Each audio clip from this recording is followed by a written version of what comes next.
Hey everyone, it's Sharing Wellness, Promoting Health Wednesday, and I'm back with the final chapter of my lifestyle guide. And this month it's on faith, hope, prayer, and support. So the information I'm sharing is my own experience. I'm not recommending anything that you specifically do. But when we look at faith, hope, prayer, and support, faith is believing in someone or something with complete trust or confidence. And hope is having a strong desire or belief that certain things are going to happen. And prayer is actually a request for help or guidance, and usually coincides with an expression of thanks or gratitude for receiving that help.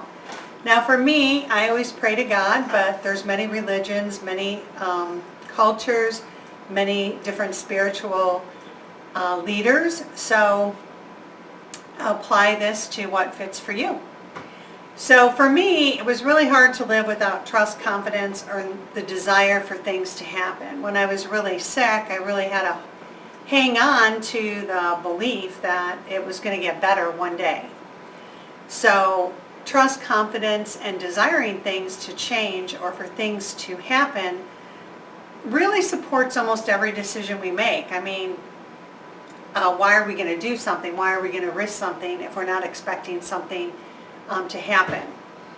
And these feelings also coincide with the emotional state of love. You know, last week I talked about balancing emotions, and basically you have forms of fear and forms of love. And we always want to try to choose love because that's what promotes the good health in the body. And the endorphins and those kind of things.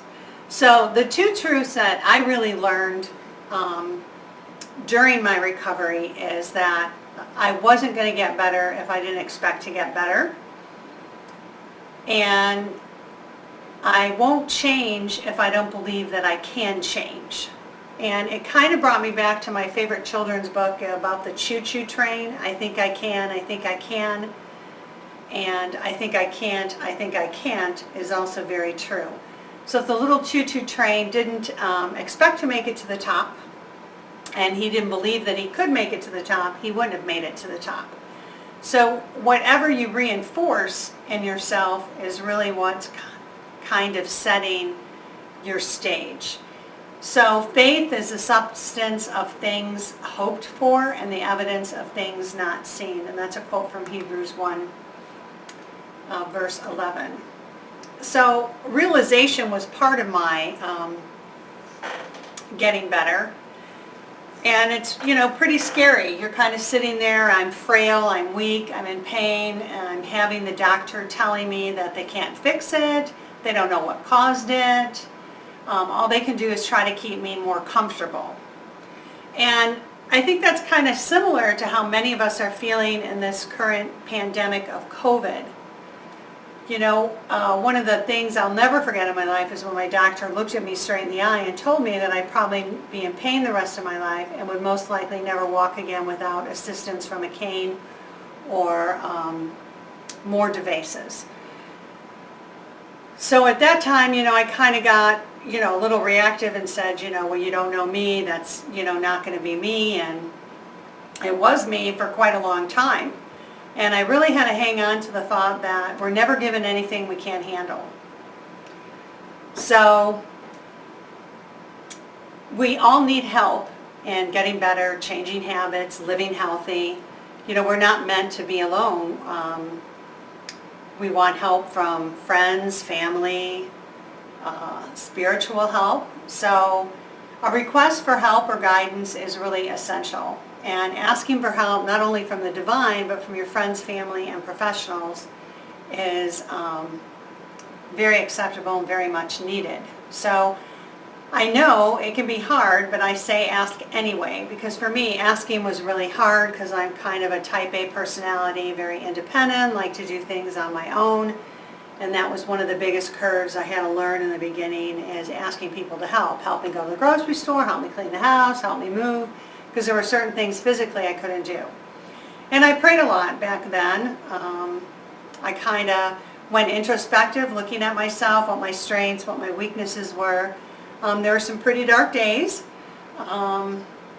and sometimes I would just talk so much in my head, asking for help from God, that I thought He was going to tell me to be quiet. So for me personally, I never prayed for a miracle. I prayed for a level of pain I could live with, and on occasion when I needed it, a gentle reminder of where I'd been. And that's exactly kind of where I'm at right now. I'm not pain-free, but I'm at a level of pain that's very tolerable for me. And every now and again, I do have those bad days that a lot of people with RSD, CRPS have, and I try not to panic when I get them. So when I look back over the last 26 years, all said and done, my journey led me, I believe, exactly to where I needed to be, and that's sharing my story and what I did with all of you, and hoping that it may give you some hope, some faith, give you the feeling that it's okay to ask for help. It's okay to talk to your spiritual or divine powers for reassurance, to make yourself feel better. This month in our pain group, I had read an interesting article, and for many of us with chronic disease or chronic pain, we kind of go through 5 stages of grief, and they're not really linear, but they're denial, anger, bargaining, sadness, acceptance. I remember when they told me what I had, I was like, oh no, this can't be true. They've got to be wrong. I don't really have this. And then I was really mad, like, why did this happen to me? Why couldn't I be normal? Why couldn't I just have a little accident and respond in a normal way? And then I would kind of bargain, like, well, if I do this or don't do this, can I get that? And then, sadness kind of takes over, because you're kind of where you're at, and you're tired and you're fatigued. And then finally acceptance kicks in, and you say, okay, this is where I'm at. Where can I go from here? And these feelings are kind of what a lot of people are now feeling with this current pandemic, because we don't know when it's going to end. A lot of things for us have changed. A lot of our independence has changed. There's some good and there's some bad. So keep this in mind as you're dealing with your own things, that the true power really lies when you reach acceptance and you say, okay, this is where we are, this is how it is. And many of us in chronic pain or with chronic illness are very familiar with these stages and acceptance, where many of you may just be experiencing a lot of this for the first time. So accepting where you are helps you create a plan and gives you the ability to find more balance. So one of my keys was not to focus on what ifs, and focus on what's going on right now. Not what if I'm not walking in 10 years, what if I have another accident and it spreads, what if I don't feel better. Now that I feel better, what if I wake up one day and I don't feel as good as I do now? So I try not to focus on the what ifs, and that's kind of something I'd like to share with you. I try to focus on the present and what I have going on today. What's good today? How can I help someone today? What can I do to make myself feel better today? And to try to let go of what I can't control. If I'm having a bad day and I need to rest, I can't really control that. I need to allow my body to rest. If I'm sad, let's take a moment to say, okay, why are you sad? What's bothering you? How can we make you feel better? So I always try to not focus on what ifs and focus on the present. I try to let go of what I can't control. I try to stack up on tons of compassion to help other people, and I seek help and guidance from the divine and others. And I find that really helped me in my recovery. The other thing that really helped me was assembling a support team, because when you find out something's wrong with you, or maybe you feel a certain way and other people don't feel that certain way, you should be mindful of how you feel and what you need. Ask yourself, what do I need?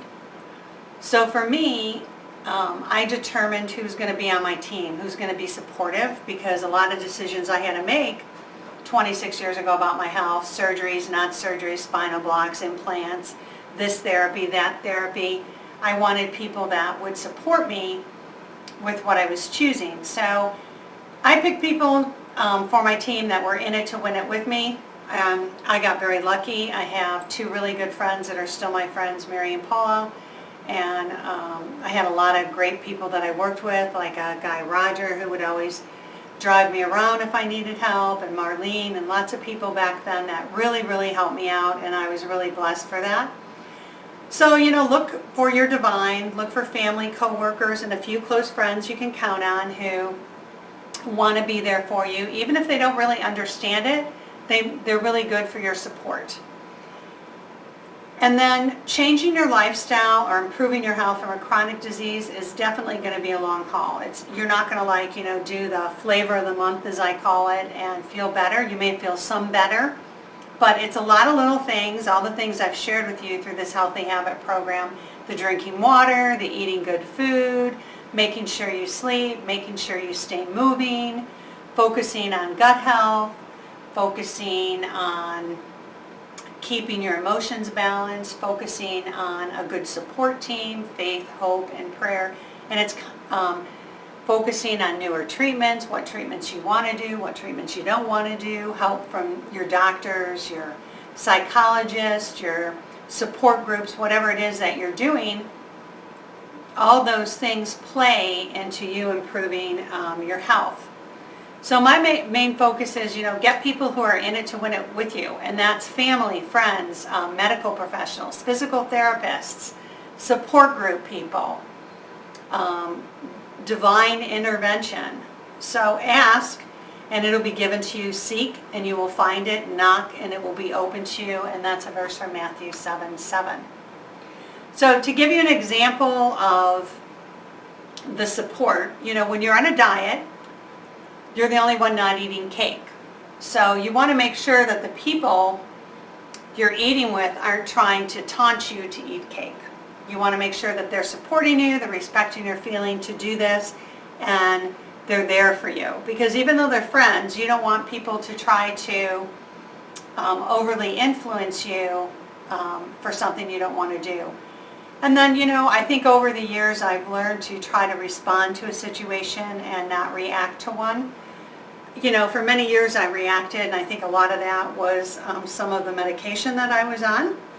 And now that I'm finally off all my medications and the last benzodiazepine, I really have much more of ability to respond than to react. So what's next for you? I went through all this. I do have a Healthy Habits program, and I will be opening that up for free for certain individuals. I'm almost through getting that online. I've got a few videos I want to do. So as you go through this journey, reflect upon the daily decisions that you make and how important they are to overall health. Because the person that you look at in the mirror truly does have a huge impact on your health, because we're responsible for its quality. We control whether we respond or react. We control whether we eat Ho-Hos and Mountain Dews or fruit and vegetables.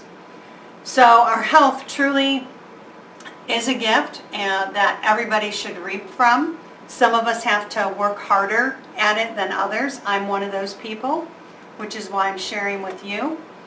So I hope, this whole series maybe helped you. I hope those of you who found it interesting will sign up for our free ebook, and then I can send you an email when I'm opening up the program for free, because I'd like some feedback on it, on how we can best help everybody else, because I did learn a lot, and I think it can really help a lot of people.